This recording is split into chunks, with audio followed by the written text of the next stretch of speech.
Hey everyone, it's Crystina Poncher. Thanks for checking in with us again. We are talking to unified 140-pound champ Jose Ramirez. You might not recognize him with the bald head, but so is the times that we're going through right now. So, Jose, how you doing? How you holding up with this whole coronavirus COVID-19 pandemic that we're dealing with that has us all in the house talking via Skype? Yeah, it's a bummer. Obviously, it's the second time my fight gets postponed, so it's there's a lot of frustration there because of the sacrifices we go through. I've been training for this fight, for the same fight since November, so I trained through the holidays, which is always difficult, the Christmas times and stuff like that. Especially me having my boy, and I want to spend as much time with him right now that he's getting older by the second. So it's hard. I had a plan for 2020, just like any other fighter. I had a plan to fight 3 times. That's why I was going to start early. I was happy that I was going to start early and hopefully move to the 147 division next year. So it throws me off. It sets me back. But the everything happens for a reason, I believe. And right now we just got to stay safe. We have to go through this crisis. I mean, it's been since the end of July last year since you fought Maurice Hooker. And here we are thinking that you're going to fight Super Bowl weekend.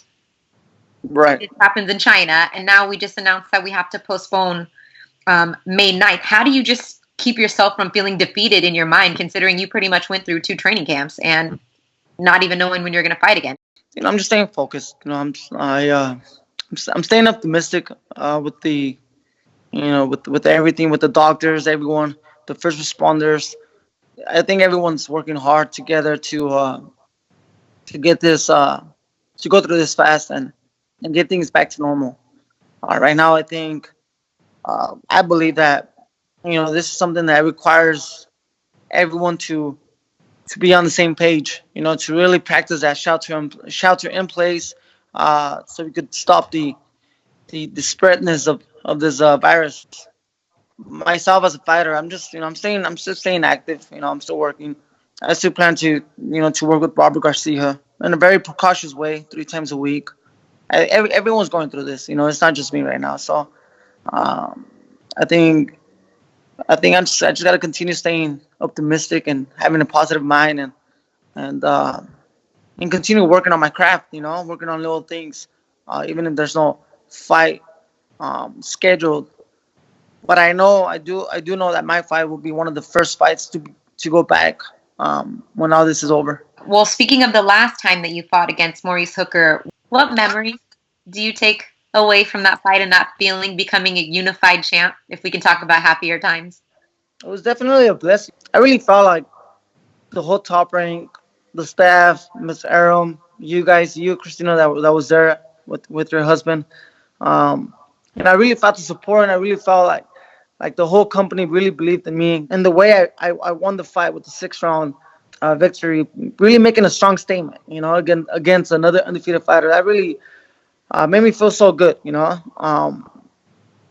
it made me feel proud, and I know I made a lot of people proud that night. So it was good for me. It was when you grow up, when I grew up fighting, I saw myself becoming a world champion, and fighting for the WBC, that gold and green belt, and um, no one in my family fought before, so I really didn't understand the unification matches or the undisputed matches. I just wanted to become a world champion and have that belt.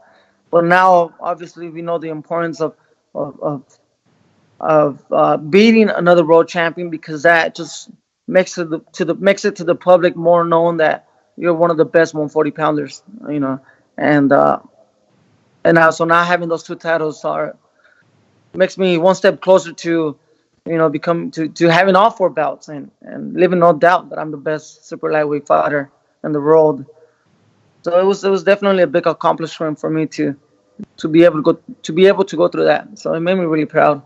Is that the goal for you at 140 pounds? Obviously, you have to fight Victor Postol as one of your mandatories, but once that fight is rescheduled, so would you like to try to stay at 140 and get more belts, or is it imminent that you'll be moving up to 47 after this mandatory?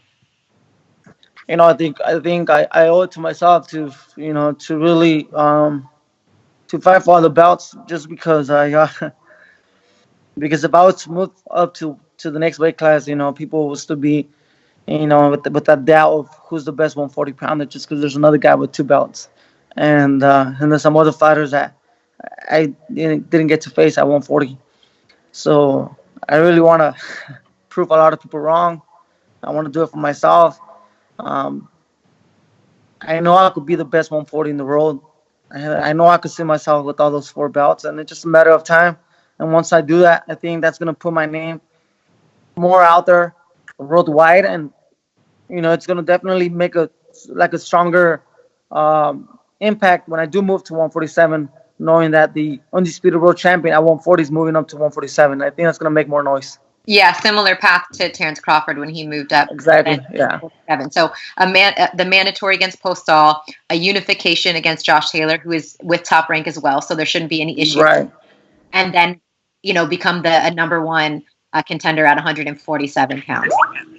Exactly. Anything there in particular? I mean, Terence Crawford is a stablemate of yours. That would be an easy fight to make. Obviously, he's not getting opponents. You move up. Is that where you want to go, the WBO route?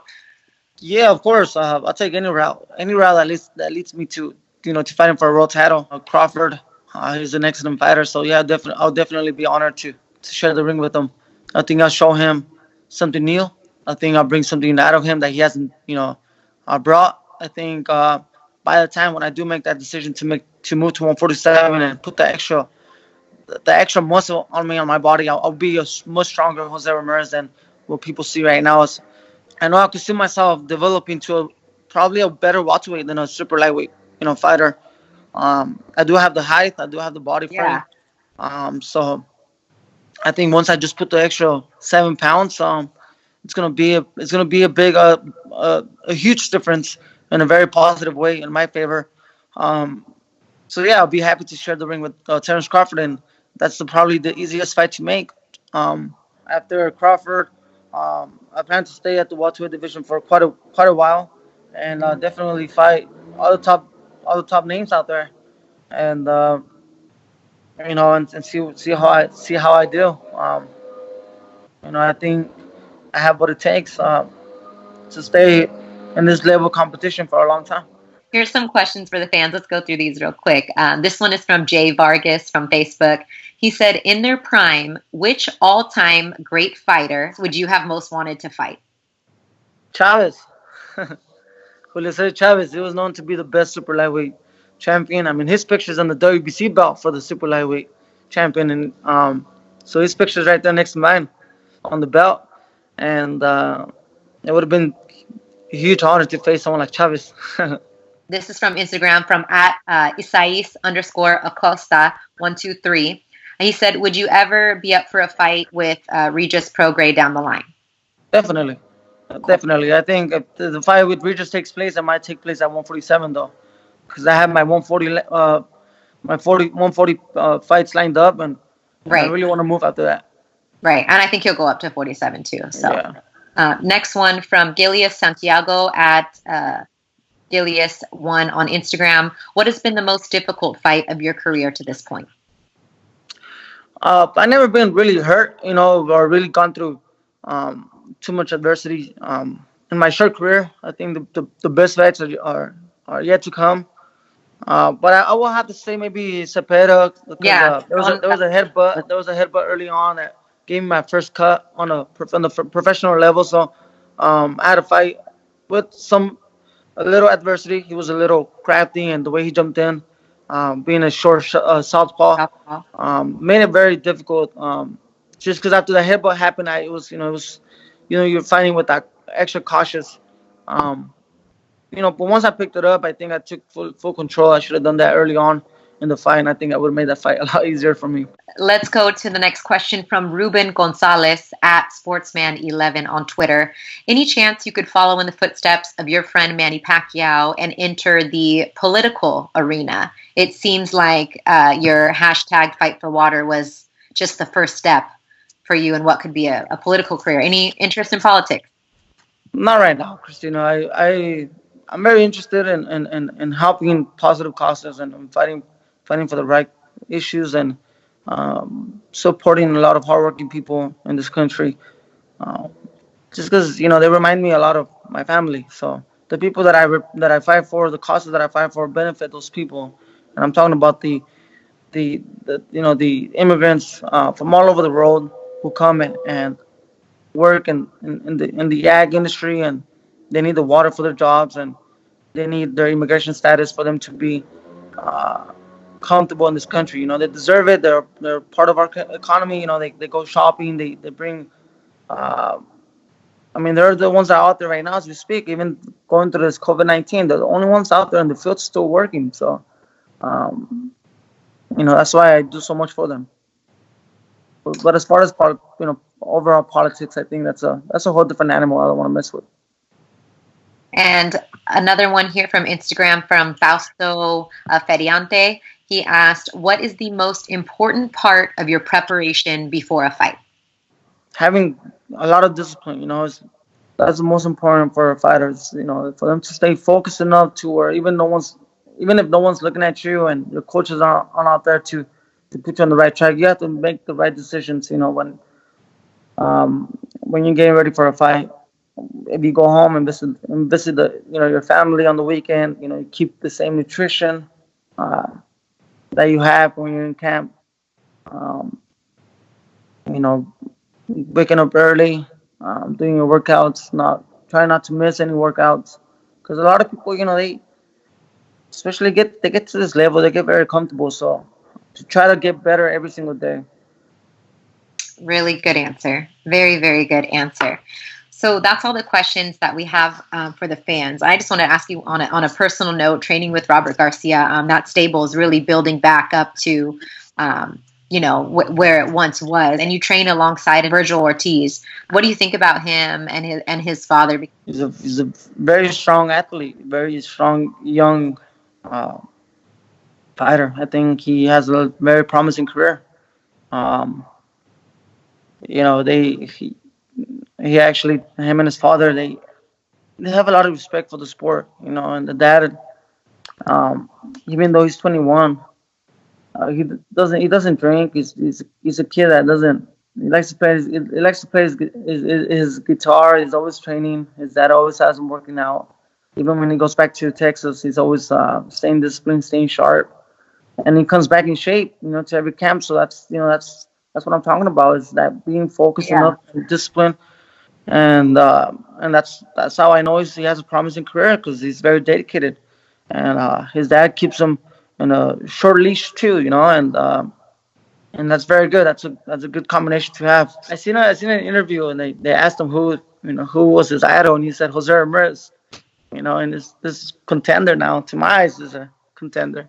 But to see a young guy like that look up to me, and say it out loud too, that motivates me to continue putting that good example. As if you need any more motivation. My goodness, between your family, your son, and everybody. You're a great Right. ambassador for the sport, and I know you're dying to get back into the ring, and we all cannot wait to see you fight again. I know that fight with Postol will get made, but we're all in this together. We just got to stay Right. safe, stay inside. I know you'll stay training, and I know the boxing fans cannot wait to see you back into the ring. Thank you, Christina. Yeah, I'm looking forward to it. I mean, like I said, I had my goal in mind, and I want to continue, being a part of this big fights. I know how much I have left. I know how much more I could show, and I just can't wait to do that. I'm looking forward to it. Fresno will hang in there with you. I know they will, and I know they're happy to Yeah. have you there instead of in China. So you just be the best papa you can to Mateo, and Yeah. congratulations on your engagement over Oh, Christmas thank time. you. Yeah, definitely. Yeah. We Marisol. haven't even had time to celebrate, because I've been Hey, in two that's camps okay. back to back. So I'm just trying to get this fight over with so we could go on a nice vacation and take them and celebrate. Yeah. Amen. Amen. Reap the fruits of your labor. Jose, thank you Right. so much for joining us. We Thank you really guys.